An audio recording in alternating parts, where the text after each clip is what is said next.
Hey, what's going on? This is Aaron Hilliard from Mushroom Wonderland. I'm here with Rachael Zoller, the original YouTube channel, Yellow Elanor. I remember watching your videos like when I was first starting to make videos just a few years ago.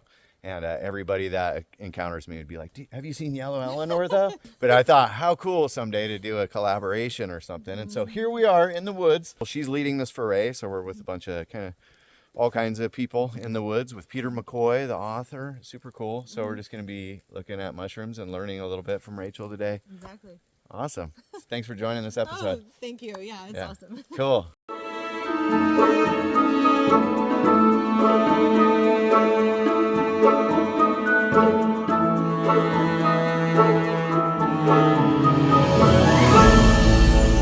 Welcome to Mushroom Wonderland.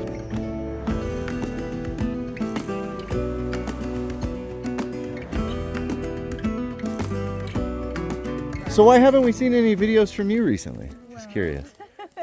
I'm part of it is I got a regular full-time job outside of mushroom things.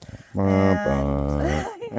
I work in special education at an elementary school as a That's awesome. Yeah, absolutely. And I've got 2 kids and life, and then my brother who does all the filming also got a big boy job and has a couple of kids. So it's just one of those things that hasn't... Life just kind of moved on a little. I am constantly thinking about it though. I will be honest. Yeah. I am always thinking about what other things would I want to bring to YouTube.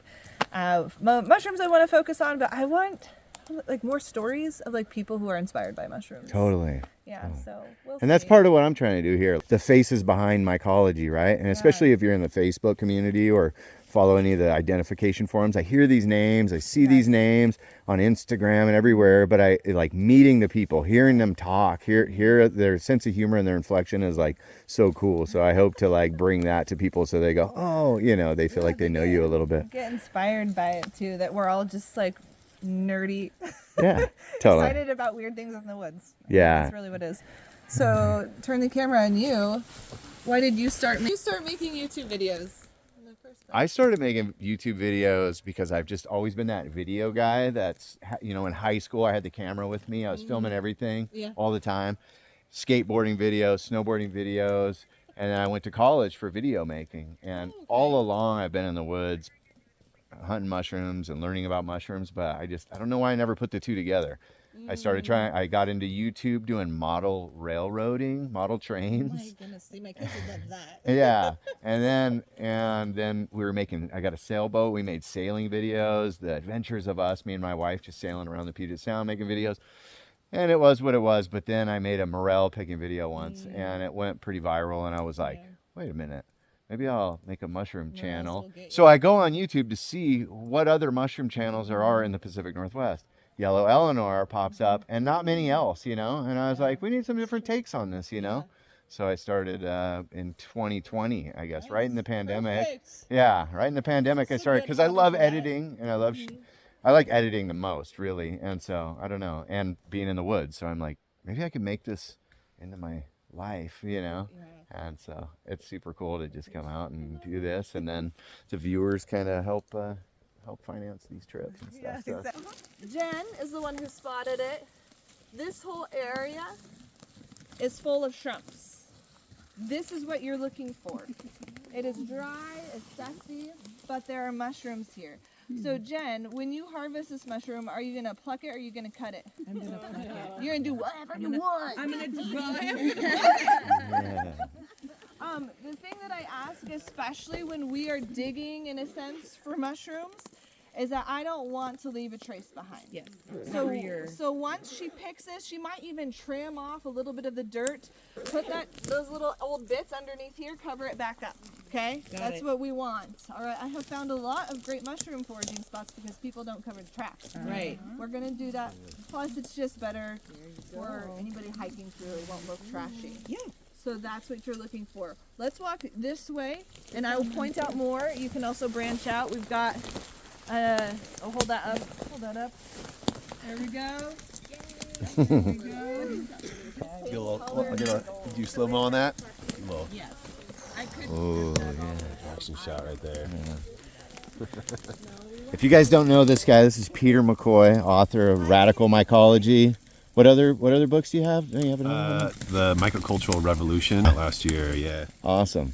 Really great mycologist here. He's going to be speaking this weekend, today, at the Gorge Fungi Foray down here near Trout Lake, Washington. So Yeah, on microscopy and ethnomycology. Those are cool. two hot topics for me right now. Well, ethnomycology forever, but I've been getting into microscopy pretty heavily for the last while, going really deep with that. So. Awesome. I'm really looking forward to that. I love microscopy. You can see the flozine on my fingers still from looking at some angel wings the other night under the microscope. So I'm really looking forward to that part. But Cool.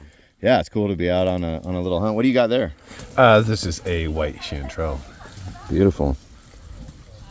Nice. Do you like chanterelles to eat? I do, yeah. No, they taste good to me. Some mushrooms don't really hit my palate as strong as others, like morels. Yeah. I don't really like. They've never really done much for me. Yeah. I just love them. I think it's something on my palate or something. Right. But I love chanterelles. Yeah. Nice. What if you were to be walking through the woods and stumble across a mushroom that you're just like, yes, finally? Like, what would that one be? Do you think?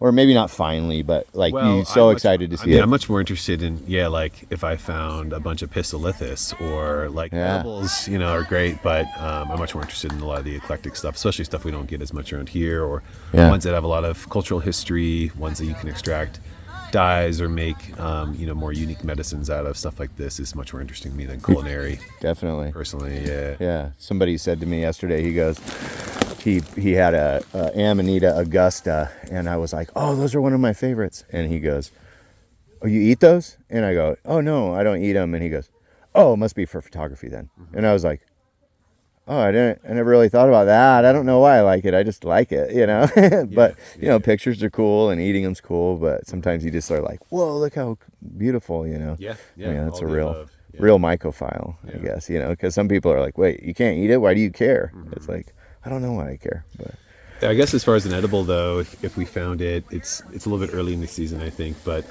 Hyphaloma capnoides is it's a good one. Incredibly delicious. Yeah. That one, just the first time I had it, it's so unassuming, and just the flavor for that one was incredibly overwhelming. That's like probably one of my top wild mushrooms, actually. Nice. I like those too. The conifer tuft, some people call them. Yeah. Last year was a great year for them. So where are you from?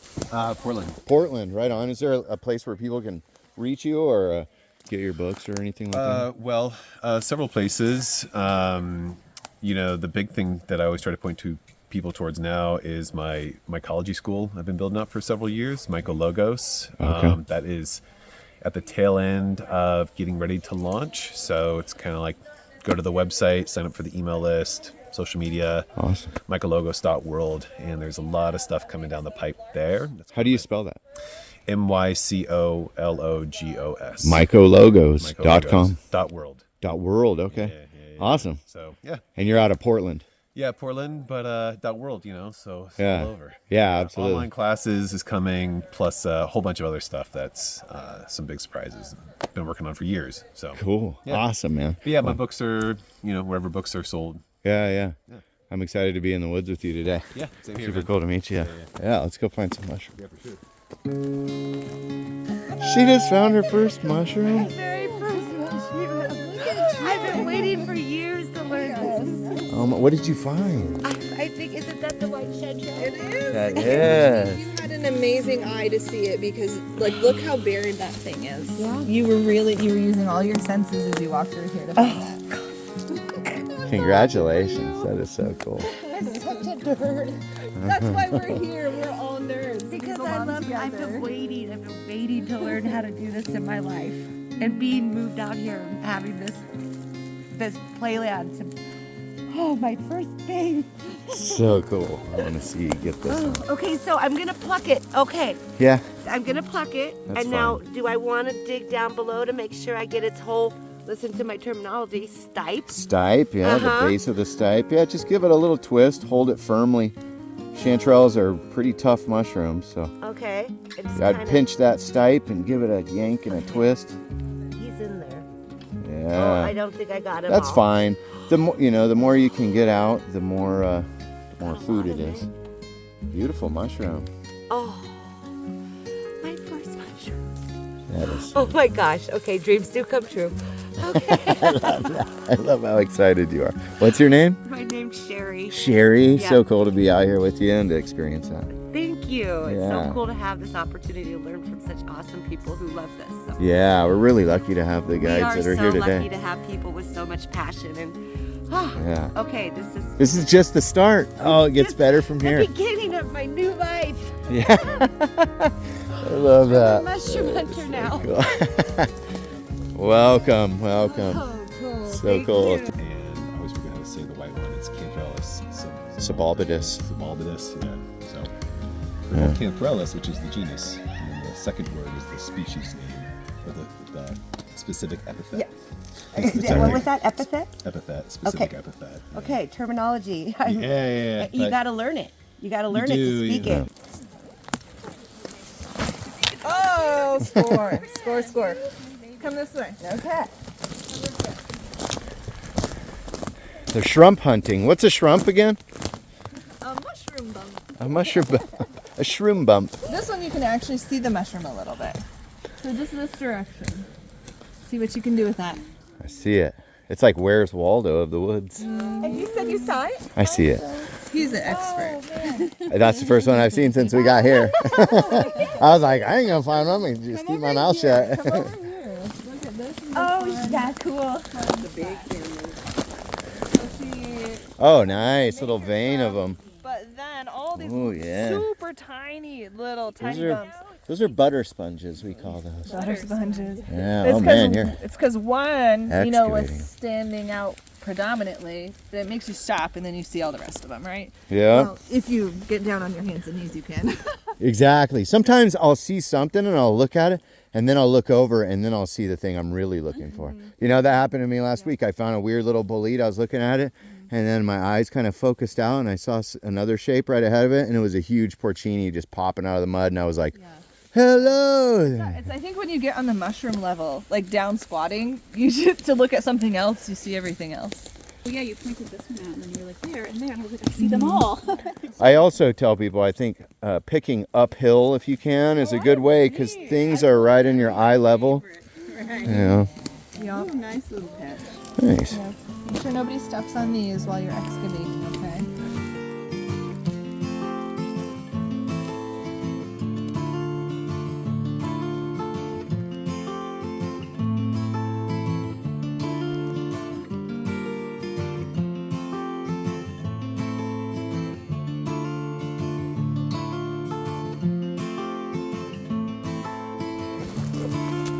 You're looking right in the right direction. A little more forward.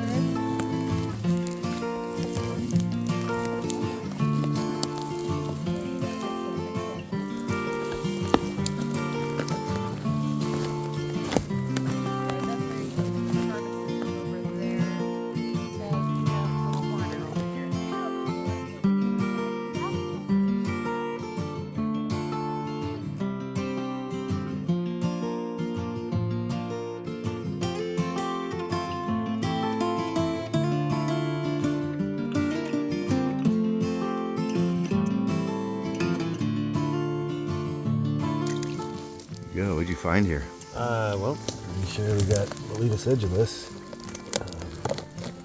Ooh.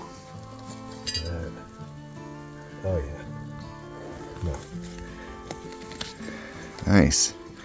Good find. Yeah. That's hefty. Happy. We came across right here in the Gifford Pinchot are these huge bolete type mushrooms. These are known as caloboletus. You can tell it's kind of got this grayish color on the cap and this yellow pore surface. You see that sponge? I can bruise it so easily just by pushing my finger on it. Look how quickly it bruises. So caloboletus are not a good one to eat. They're very bitter. But the bugs like them. See all those wormholes? See how quickly that starts turning blue? Really cool, but these are a really bitter bolete, but this one might be the biggest mushroom of the day. I don't know. Pretty cool though.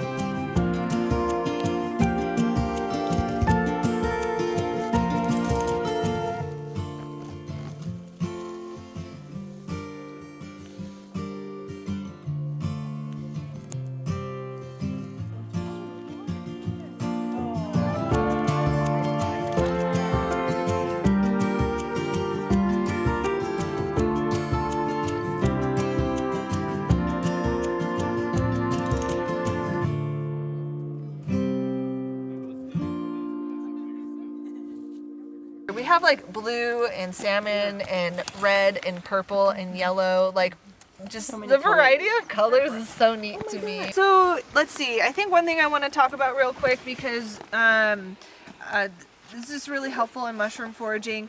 If you remember yesterday, Krista talked about spore-bearing surfaces where the spores are produced and released from. So most common, we have the gills. We have a different types of gills. If you were to look at all of these mushrooms that have gills, there's gonna be different colors. They're even gonna be different thickness. Sometimes the gills will even like have a different color right on the margin than they do at the main structure of it. So looking at the details, but like, look at these gills, so orange, white, creamy. So we've got gills, but then you'll also notice we have a variety of mushrooms that have pores, and even the pores can look different. The language that is used, it's very basic language, like the pores peel away easy from the cap. And I remember doing this, and it was sticking a little bit, and I was a little bit struggling, but it was coming away. I was like, is that considered easy or not? Sometimes you're not going to know that point of reference until you've tried it on a variety of mushrooms.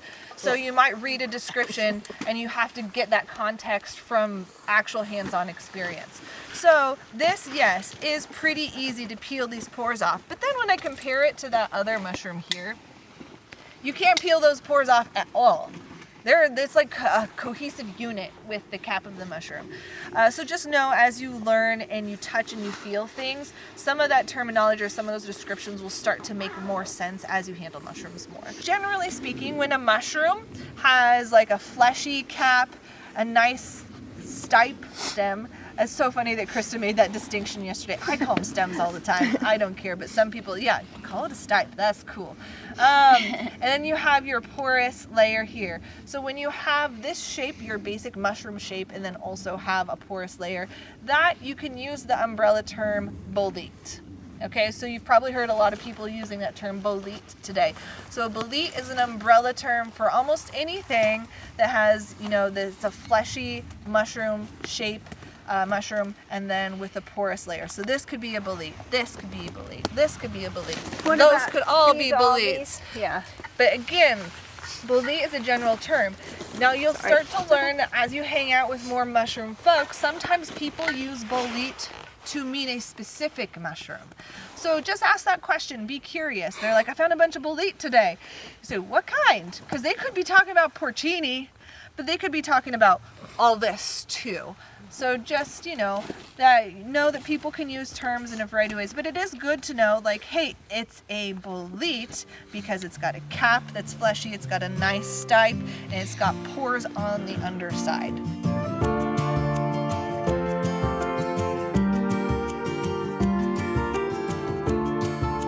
So this, nice. I'm not going to pass this around because this is a treat, and I don't want everyone to handle it. So a hedgehog mushroom is kind of this peachy, beautiful, like peachy orange color on top. It's going to be white flesh on the stem and on the underneath, and when you slice it open, it's going to be kind of a creamy white flesh as well. It has spines, just like that sarcodon. Not as long, but very similar. So spines on the underside. If you combine the peachiness, also the smoothness, and then the white flesh with the spines, if you look at those, that's all you need to know. Okay.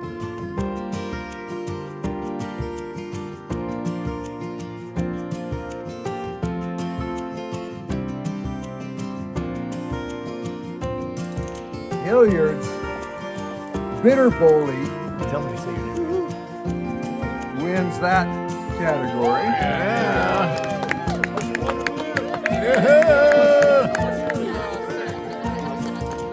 Mushroom sack. Everyone says this is the best edible out there. And it's something nobody eats. So I thought that made a lot of sense for the award, even if I'm wrong. Colin?